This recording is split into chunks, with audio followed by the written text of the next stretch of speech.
Do artists really have to starve to be true to their craft? Must the business side of creativity drain all inspiration? No, it does not.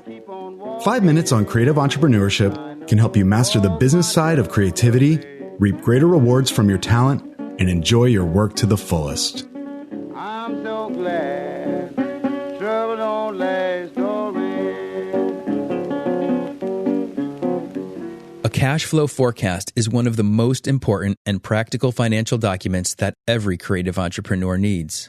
It's not the only financial report you should be reviewing. Your profit and loss statement and balance sheet are important too, but it is the most crucial advanced warning system you have if you're going to avoid stressful cash flow crises.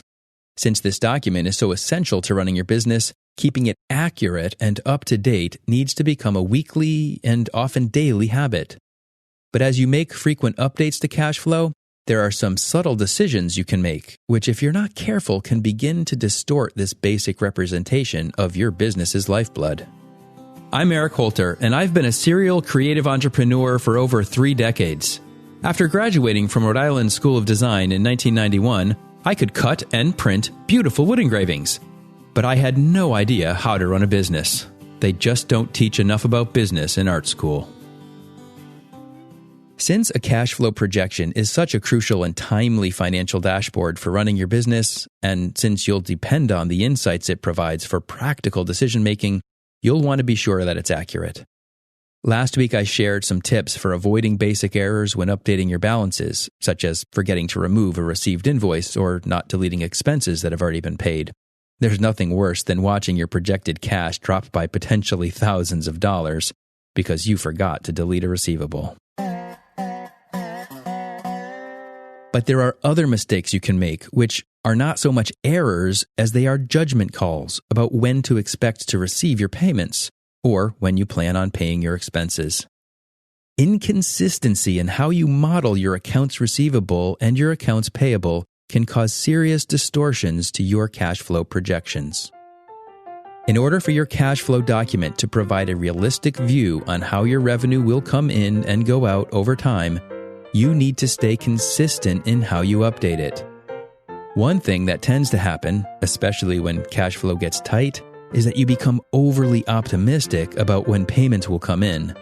You might see a negative balance in your current month and so be tempted to move a projected receivable up to cover that scary hole. But when that check fails to arrive, you'll find yourself unable to pay all your bills and expenses.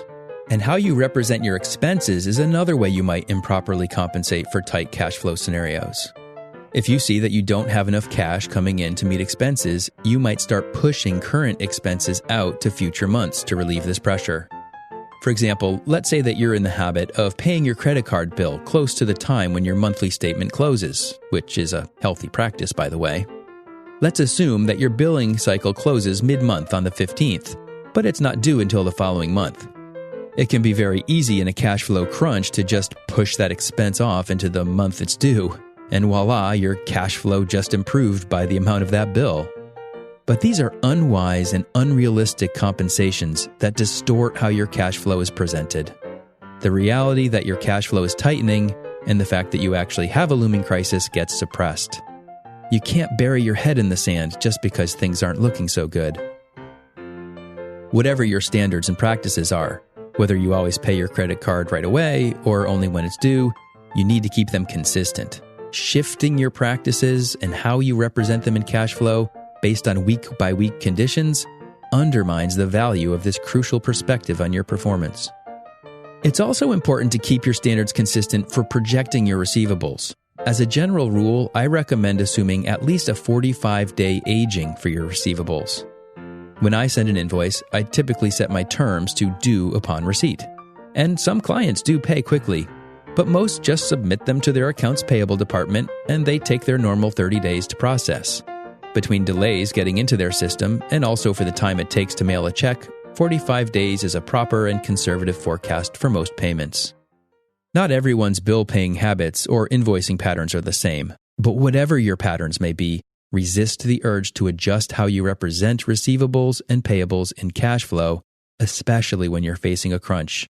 There's one more extremely important cash flow practice and principle we need to discuss, and we'll get to that next week. Until then, don't let the business of creativity overwhelm your creative business. 5 Minutes on Creative Entrepreneurship is a podcast by Eric Holter, mentor to creative entrepreneurs. You can find more content and resources at erichholter.com. His book, Blazing the Freelance Trail, is available on Amazon in print, Kindle, and audio. If this podcast is helpful to you, be sure to share it with your colleagues, and ratings and reviews are always appreciated. I'm so glad trouble don't last.